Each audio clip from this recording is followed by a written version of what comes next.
Hello everyone, welcome to Desert Succulent, and today we will be featuring Kalanchoe Beharensis Fang, or commonly known as the felt plant or the Napoleon's hat. So this kind of succulent is a slow growing one, and it means na if you really wanted to have this kind of succulent, you really need some patience in growing this.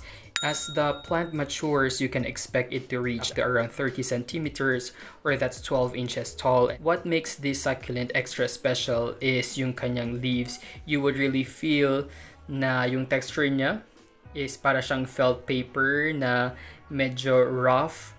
And at the same time, sa pinakailalim or the underside ng kanyang leaves, you would have this kind of parang nakabukol sa kanya. So if you're gonna be sliding your finger dito nga is you would really feel na medyo pointy siya. It's not really that smooth as compared dito sa pinakataas na very smooth lang yung kanyang texture. And also, yung kanyang color, we have this kind of parang brownish na color, especially dito sa kanyang leaf margins. Ayan, you would really see, very evident. Similar siya doon sa ating panda plant. Ganon na ganon yung kanyang leaf margin. Yung color ng kanyang leaves would be parang greenish brown dito. Then sa likod is parang grayish white, green yung kanyang color. Of course, you have to ignore these parang mga bluish stains dyan since that is fungicide.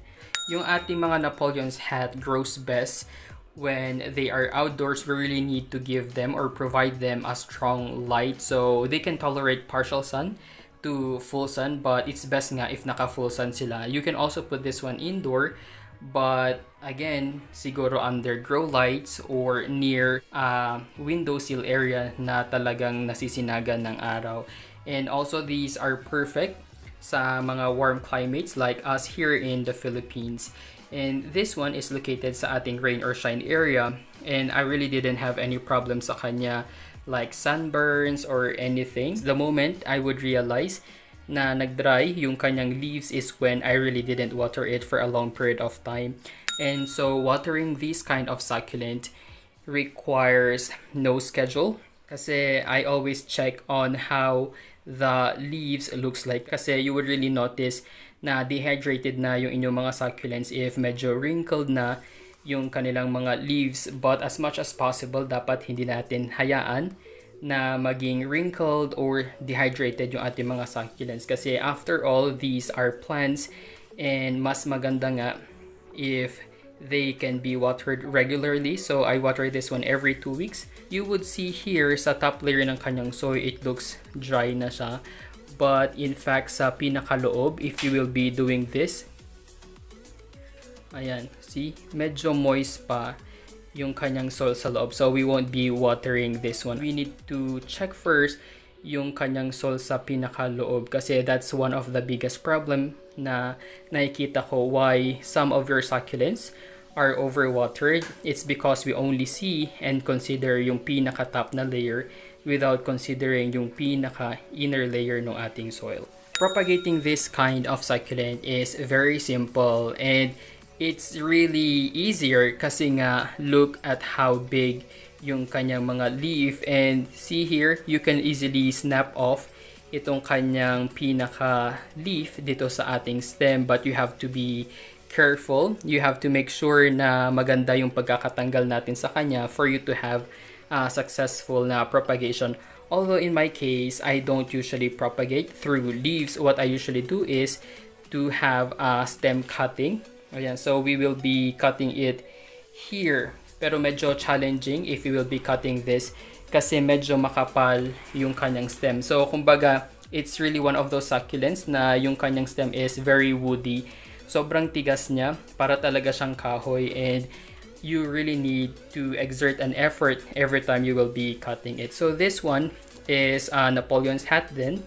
It was propagated a couple of weeks ago and ganito na yung kanyang itsura. Ito na yung area kung saan natin siya kinat, and hindi masyadong maganda yung pagkakat ko sa kanya before because hindi kinaya ng ating scissors yung kanyang stem. So I did a multiple na parang cut sa kanya, and as a result, ganyan yung nangyari. So since nagkalos over naman na siya or nagdry na siya, this is already ready na itanim or ilagay sa kanyang new pot. And if you wanted na ilagay siya sa mga arrangement, then it's also possible.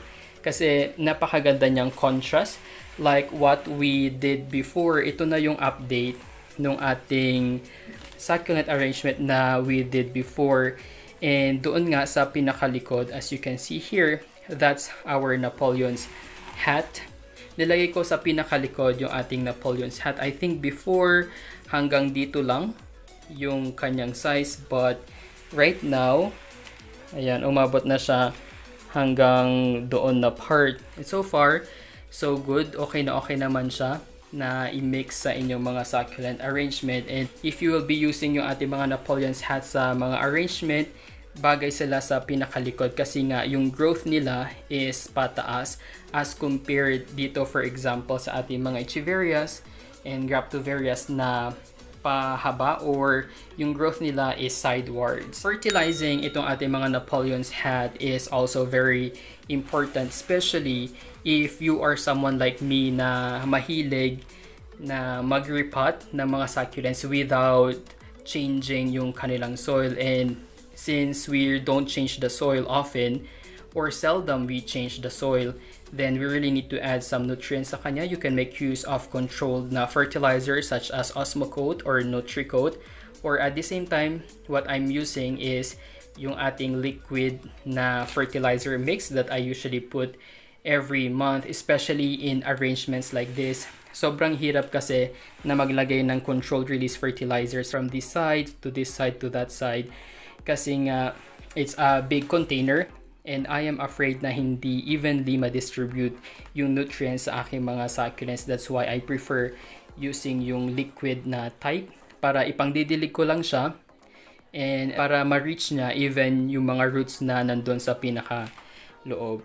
I really don't have any problem regarding sa mga pests sa kanila. Kung may mga mealybugs man dyan, you can easily see. And pag gumagapang sila dito, they can be easily trap dito nga sa kanyang parang fine like hairs or coating sa kanyang pinaka leaves. And also syempre I do apply yung ating Torogi Blue fungicide as part of our maintenance just to make sure na healthy yung ating mga succulents. So it would definitely leave some blue stain sa kanya, but that's okay kasi hindi naman na siya masyadong halata, especially if lumalaki na yung ating mga succulents.